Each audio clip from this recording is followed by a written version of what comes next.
Support comes from St. Louis Public Library Foundation, helping the library serve children and their families with programs and services needed to become lifelong readers. More information about the foundation is at slpl.org. This is St. Louis on the Air from St. Louis Public Radio. I'm Elaine Cha. Last week, the James Beard Foundation announced the 2025 finalists for its annual awards. This year, 2 St. Louis chefs have made it this far, and now are just one step away from being recognized with one of the most prestigious awards in the food industry. These 2 chefs make very different cuisines and got their starts in different places. Vicia's Jane Sacro Chatham immigrated to St. Louis from the Philippines 17 years ago, while Loryn Nalic grew up in the restaurant business and started Balkan Treat Box with a food truck. To talk about their journeys, and as a warning, there's going to be a lot of laughter today, I'm joined by 2 chefs. Jane, Loryn, welcome to St. Louis on the Air, and congrats to each of you. We just started crying. I know, oh my goodness. Well, I think it's very fitting that we have the 2 of you here together. I mentioned that your chefery, it covers very different cuisines, but you 2 have been friends for a really long time now. How is it that you met? Whoever's ready to talk first. Loryn? Well, luckily, I met her through my husband. Sorry, it's just very overwhelming. They worked together, so I can let Jane talk about how they met. Okay. Anyway, sorry. So I joined the company.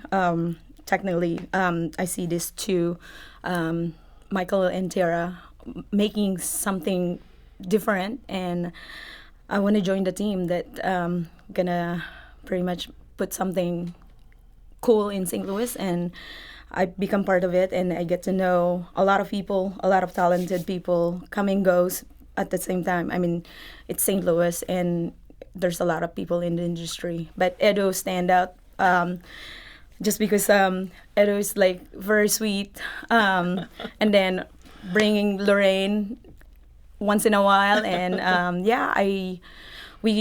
we just stay friends. I mean, St. Louis is very small, and everybody pretty much like know each other, especially our industry that, sometimes we stumble each other on somewhere to an event or somewhere, or I'm hungry for something and I'll go to their restaurant anywhere and just to wave while they are busy. Or I told her, like, do you need help? I'll jump in. You know what I mean? We've been friends for so long. We might not see each other every day because we respect everybody's time, but at the same time, St. Louis is very small. And it's a lot of work. I mean, being a chef, right? Loryn, can you take us back to that time when you and Edo and then, Jane met, and what was it that brought you into this industry as a chef? So, both Edo and Jane were on the opening team of Vicia, and Edo and I, obviously I've been in the restaurant business my entire life, and it's been my only job has been working in this industry. So when Edo went to work at Vicia, it was around the time that we started working on our own thing, the food truck, and it eventually got busy enough that I needed Edo to quit his job. Oh, okay. So he was saying farewell to Vicia, and we were, embarking on a new adventure, and Jane's just always been super supportive, and she's come to the truck and come to the restaurant, and we've maintained a really good relationship over the years. As I said, I've been doing this my whole life in one way or another in this business, in this industry in St. Louis. Yeah. Let's stay with the truck, Loryn, because one of the things that a truck does is that it moves places, and you have moved quite a bit in the time that Balkan Treat Box has been around. This isn't your first time being recognized by the James Beard Award folks, but it is your first time as a finalist for Best Midwest Chef. Is there anything that feels different about it this time? Of course. I mean, you're really, grateful and honored to be recognized for something that you're going to be doing anyway, and we work really hard in our industry, not just myself, but, all of us. And the recognition, it feels good and it's great for the team. It's never expected. And I think St. Louis in general, it's just like we don't ride on that. It's not what builds our city, but it's something that's super cool and is great for our city. And this time, like making it to the finals, I can't say that even in the nominations in the past that I've thought that I was going to make it this far. It just, it all feels good. Yeah. It just feels good. Right.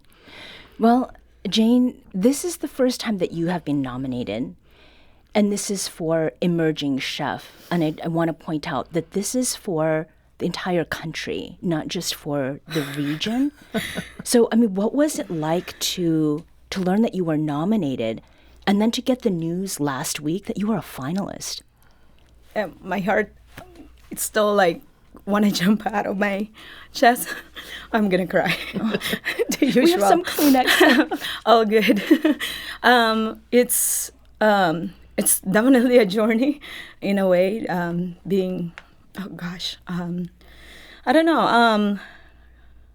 My thought process is like, holy cows! People see it, people appreciate it, and I truly know for a fact that there might be a struggle, but at the same time, I think you just need to choose people that you want to belong with, or people that you hang out with, or people that you be part of.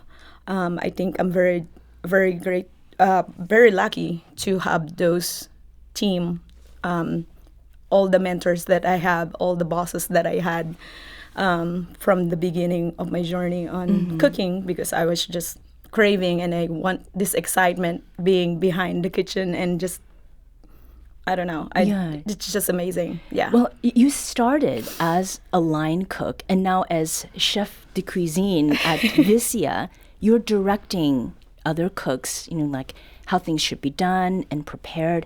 How much of that journey that you talked about, starting as a line cook, has affected the way that you lead in the kitchen? This is all came from pretty much like the order operation on my mom is a good cook, and we ended up like pretty much like selling it in the front of the house on like a table, like a shack table that you have like 20 dishes on a pot selling on the street.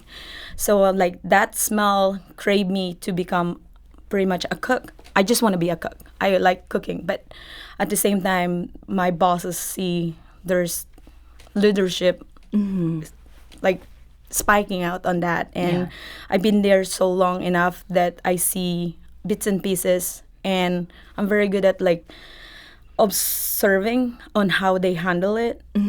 I mean, sometimes pressure can make you close enough and just walk away, but for me it's like I want to do it. Right. Yeah, let's do it, because it's always sweeter when you accomplish something that you might think that it's really hard, but it pushed your boundary to be success, I think. Yeah. Yeah. So it has now been 17 years since you moved to St. Louis from the Philippines, and you were saying earlier that you've now spent half of your life in St. Louis, the other half having been in the Philippines. How has your personal journey and your cultural background shown up in the food that people enjoy at the restaurant? There's a lot of interviews that I've been said this a lot. I treat Vicia as it's my kitchen, my sanctuary, my like meditation places, especially in the morning when you're prepping by yourself. But I treat that dining room as my dining room in my house, and I probably stated like once my door is open to someone and once you're invited, you're always invited to my table. And I just happy to like literally provide anything that I could say yes, absolutely, let's do it. Why not? What's gonna go wrong? Right. Yeah. So yeah. And this is related, Loryn, I think, to the journey that you have been through, So your husband, Edo, is from Bosnia.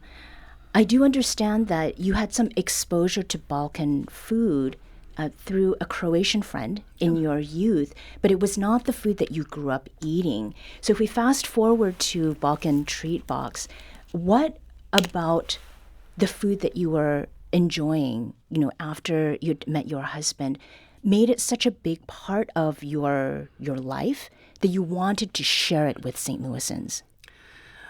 I think I'm a nurturer by nature. That's what we do as cooks. Like, we want to nurture, we want to be hospitable, and we want people to feel good. And my husband being a refugee of war and being separated from his family, and seeing that and experiencing that firsthand was something new and quite frankly heartbreaking to witness and be a part of. And the things that he would talk about missing, of course, is food. It's the way we connect. And so the dishes that, he was missing, I was a cook. And so I would, of course, try to recreate these things. And I mean, I think I did a pretty good job. I don't know. I don't know that he would say I did, but I was definitely trying. And just grew deeper and deeper in love with, and not even just the food, but being a part of a family and being part of a community, and having, the next generation of women teach me the things that their grandmothers taught them, and having them so excited about it. And I just the more I fell in love, I was falling in love. Yeah. So it was the more I was falling in love with Edo, the more I was falling in love with this food. And then by the time it came to talk about what we were going to do and what the future looked like, and the fact that St. Louis houses and has a great huge population of Bosnian and Balkan people, it just made a lot of sense to tell our story through food. And so when we were sitting at a restaurant and trying to figure out what we were going to do, and I had a list of all these different options and concepts that we could do, and we just pushed that aside and looked at one another, and we thought, why don't we do this? Yeah. And you got to do your first international travel as a result of that, right? Yeah, the result of that conversation was him looking at me and being like, oh no, you don't know enough. You need to leave. You need to leave. See my parents and other people too, right? Yes, you need to go travel through the region and cook as much as possible and learn as much as possible. And Edo is very, very smart, very cerebral. And I think that day I was rolling my eyes at him. And anyway, I left the country for the first time and fell deeper in love and experienced culture and what it's like to walk through the streets of a war-torn country where people stand proud and, they don't cover up the bullet holes, and they're the buildings are still, in disarray, but the community marches on. They don't forget, and they get tighter and tighter. Mm-hmm. These awards, James Beard Awards, they recognize the work that each of you has done in the past year. Is there a dish or a meal that you've made in that time that reflects what you want to keep doing as a chef, regardless of the James Beard results, Loryn? So I would say that the item that made me fall in love with this cuisine the most is called yufka, and yufka is a form of phyllo dough, and it's hand pulled, hand stretched. And I just remember the first time that I learned how to make it. It was like silk, and I could see, you could read your paper, you could read the newspaper through this dough. It was so thin and silky and beautiful, and it felt like slow motion, as the dough was waving underneath the air between the table and my hands.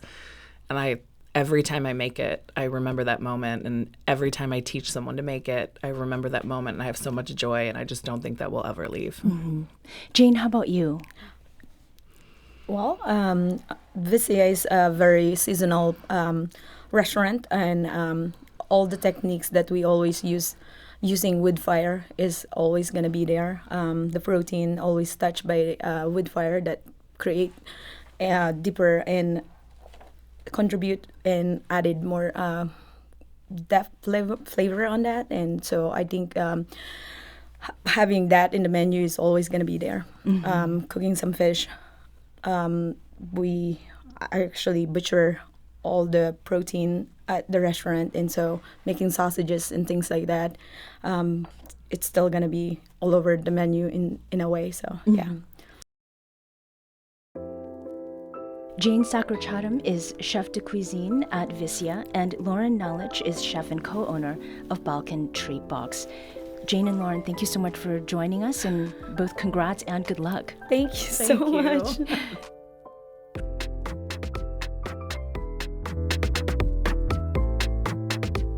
This episode was produced by Danny Wissentowski. Audio engineering and podcast design by Aaron Dorr. Our executive producer is Alex Hoyer. St. Louis on the Air is a production of St. Louis Public Radio. Understanding starts here. Do you find yourself regularly listening to episodes of St. Louis on the Air? Suggest us to a friend you think might enjoy our conversations, and leave us a review and rating on Apple Podcasts on the App Store. It's the simplest way to help people discover our show. Thank you. St. Louis Public Radio is a member-supported service of the University of Missouri St. Louis.